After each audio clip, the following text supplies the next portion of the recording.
All right, so this video, it's all about the fundamentals. So if you take everything that I've talked about from NRA Precision Pistol, I mean, that was what I competed in. I have a background, I'm a retired Marine, most of you know that. Spent 20 years in the Marine Corps. I was also an MP, and I didn't teach and shoot just Bullseye. I actually taught combat pistol marksmanship, requal. I actually helped develop the marksmanship programs for the Marine Corps while working at Weapons Training Battalion in Quantico. The one thing that, you know, we always heard a lot difference, well, you know, you've got precision fundamentals, you got action shooting fundamentals, you got combat fundamentals. No, the fundamentals are the fundamentals. Regardless of the discipline, regardless of the gun, you have to align this between your eye and that and be able to pull the trigger without screwing up that relationship. So whether it's Bullseye or whether it's an action sport or it's defensive, plinking, going to the range, you know, winning dinner off your buddy because, you know, whoever can shoot closest to the 10 ring at 50 feet or 50 yards or whatever your bet was, okay? It all boils down to the fundamentals of being able to align the sights with the target and manipulate the trigger without screwing it up. Same thing with grip I talk about in Bullseye shooting, one-handed. Two-handed grip is no different, other than you get to use two hands to help steady the gun a little bit. Personally, I shoot one-handed better than I shoot two-handed. I've been doing it a little bit longer.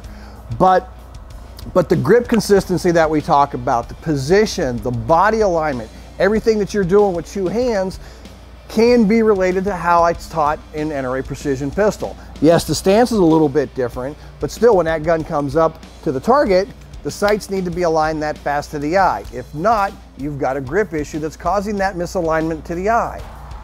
Okay, I had talked about optics or visions and different glasses that people wear. So say you don't wear cheaters when you're walking around the street, but you're a concealed carry individual and somebody jumps out in front of you, pulls a gun on you, you can't see the sights unless you have your cheaters on. You're not going to pull out your cheaters and put them on while you're going for your gun, are you? No, but if we train the proper way about the fundamentals with our cheaters, even without being able to see the sights, I know that when I bring the gun up and I do this, those sights are going to be aligned to my eye at whatever I'm looking at. And yes, I said whatever I'm looking at. While in a gunfight or in a defensive situation, we obviously want you to see the front sight. We're not naive. We get it. The sight on the end of that gun is not a threat to your life or your loved one's life, by no means, okay? It's the weapon that the bad guy has. The gun, the knife, the club, whatever. That's what you're going to be focused on. You're going to look at the bad guy. But as long as we've trained and we really focused on the fundamentals and we mastered that grip and the body alignment, we bring the gun up, the sights can be aligned as I'm looking down range at that target. Even though I'm looking a little bit over top of those sights, if I lower my head just a little bit, those sights are perfectly aligned to one another and to that target. So I can get away with that. But you can't get to that point unless you train focusing on the fundamentals. Same thing with your grip consistency and your position. You've got to train to become consistent. Develop a shot process, even for shooting two-handed, so that every time you reach out, you're making contact with these two hands the exact same way, every single time. Your process is part of your trigger or part of your unholstering and your finger getting on the trigger and presenting the gun to the target.